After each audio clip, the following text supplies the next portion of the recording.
600 mil mortos. Eu lembro quando a gente chegou a 10 mil, eu gravei um vídeo, eu estava desolado. Entre esses 10 mil já estava um tio meu. Mas a marca 10 mil já era um horror.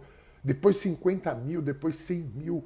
Gente, 100 mil pessoas. Depois 150, 200, 350, 400. A terrível marca de 500 mil.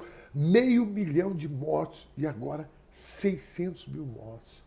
Cara, de quem é a culpa? A culpa é do vírus. Sim, a culpa é do vírus. Mas a péssima gestão da pandemia que nos trouxe a essa marca. Só perdemos para os Estados Unidos. Isso nos traz um dado importante, porque lembre-se, Bolsonaro imitou Trump no início da pandemia.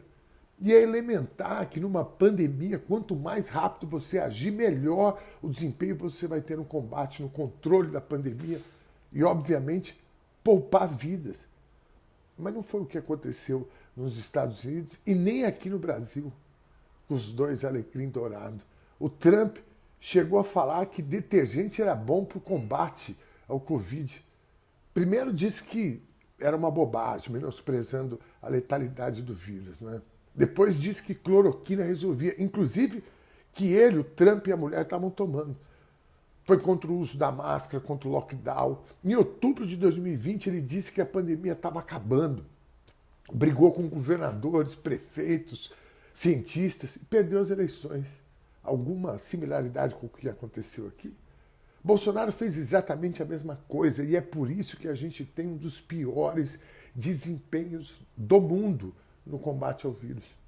Assim como os Estados Unidos, que até hoje está pagando o preço do que fez o Donald Trump, e nós pagando o preço pelo que o Bolsonaro ainda continua fazendo, porque agora ele esteve na Assembleia Geral da ONU e o mundo inteiro viu o que ele falou. Ele desafiou o mundo. Sim, ele desafiou o Boris Johnson, o Joe Biden, o Macron e todos os chefes de estados do mundo, quando ele disse na ONU que não entendia por que se desprezou o tratamento precoce, que ele chamou de tratamento inicial, e também que não entendia o porquê desses países todos não terem acreditado no uso dessas medicações, cloroquina, etc. Como se no Brasil tivesse dado certo. Cara, e ele falou agora, quando a gente já caminhava para mais de 500 mil de mortos.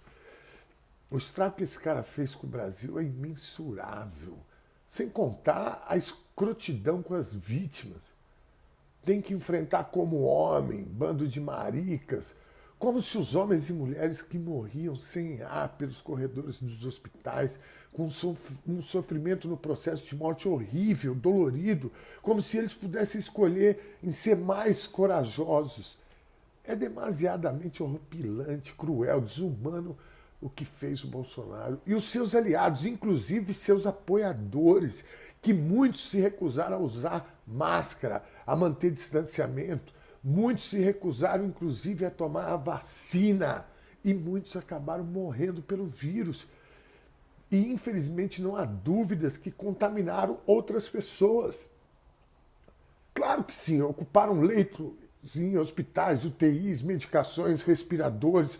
O custeio de um hospital, o custeio de uma internação é gigante. Milhões de reais foram gastos para salvar vidas de pessoas que não acreditaram no vírus, não usaram máscara, aglomeraram. E hoje, com 600 mil mortos, a cada 10 internados por Covid, 9 não tomaram a vacina. O custo, o gasto em saúde nessa pandemia foi gigantesco. Além do roubo do dinheiro público, com superfaturamentos, não só da vacina, mas todas as compras feitas a toque de urgência, com dispensa de licitação, esse governo fez a festa, gente. Não bastasse tudo isso, além deles continuarem fazendo a mesma coisa, né? O Bolsonaro, essa semana, disse que jovens abaixo de 20 anos não precisam se vacinar porque morrem muito poucos. Como se eles não transmitissem, ou seja, Bolsonaro continua fazendo a mesma coisa. Esses dias ele mandou suspender a vacinação de adolescentes. Teve que voltar atrás, mas chegou a suspender, causando desinformação. Ele continua. Na ONU, ele fez a gente passar uma vergonha mundial, sem máscara. Foi proibido de entrar em restaurantes. porque não se vacinou. 20% da comitiva que teve com ele lá pegou Covid, inclusive o ministro da Saúde. É muita derrota, gente.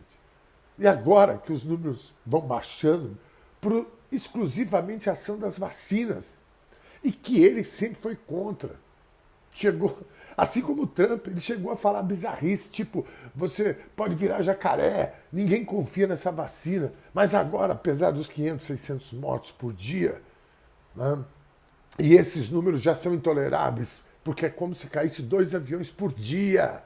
Mas agora que as vacinas estão diminuindo a quantidade de mortos, esses canalhas ainda estão tentando capitalizar em cima das vacinas. Brasil, referência em vacinação, não sei quantos milhões, são escrotos.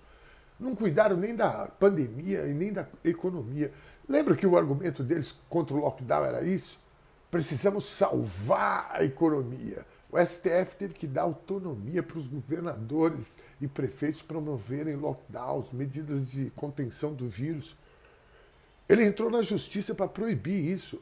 Ou seja, pessoas assim como aquelas que não usaram máscara, não se vacinaram, também não cumpriram as medidas de segurança sanitária. Não houve lockdown sério no país. Araraquara foi a cidade que talvez tenha tido, mais chegou perto de lockdown. Sabe o que aconteceu? Eles diminuíram o número de mortos drasticamente lá em Araraquara. Eu lembro que eles chegaram a zerar o número de mortos, foi emocionante a notícia. E sabe o que eles fizeram, o Eduardo Bolsonaro e a Carla Zambelli? Foram lá na cidade tentar articular o impedimento, o impeachment do prefeito que é do PT, o Edinho. Mas o fato é, não cuidaram nem da pandemia, nem da economia. E agora, para seguir a linha de canalice, eles estão com a seguinte tese: fique em casa, agora a fatura chegou. Tirando uma, essa é a frase que está rolando por aí. Nos comentários aí nas minhas redes vocês vão ver. Muitos zumbis estão todos orquestradamente espalhando essa tese, essa fake. Tipo, Bolsonaro não tem culpa da gasolina a preços 7, 8 reais, gás de cozinha. Tudo isso é culpa do fique em casa. Essa é a tese deles agora. Infelizmente, nós temos um moleque na presidência da República. Sim, um cara que mente, que cria uma estratégia para enganar o seu povo, levando muitas dessas pessoas que acreditaram e acreditam nele à própria morte, à falência, ou mesmo à insanidade, porque o cara pagar 7 conto na gasolina e achar que tá tudo bem é porque o cara tá doidaço, velho. O cara olhar o país hoje e dizer que tá tudo bem, desculpa, mas enlouqueceu de vez. 600 mil mortes. É triste, é uma catástrofe. Para muita gente, insuperável, inclusive. Para muita gente, a vida acabou. Eu conheço mãe que perdeu 2 filhos, os únicos 2 filhos. Tá cheio de histórias assim pelo Brasil inteiro. É triste demais. Mas passa a ser mais triste quando a gente sabe que muitas dessas vidas poderiam ter sido poupadas, cara. De verdade, eu não estou aqui fazendo drama, culpabilizando o Bolsonaro, o governo. Mas de verdade, muita gente poderia estar viva. Bom sábado, se cuidem, porque essa desgraça ainda não acabou. Nem o vírus e nem o Bolsonaro, mas vai acabar. Bom sábado, gente.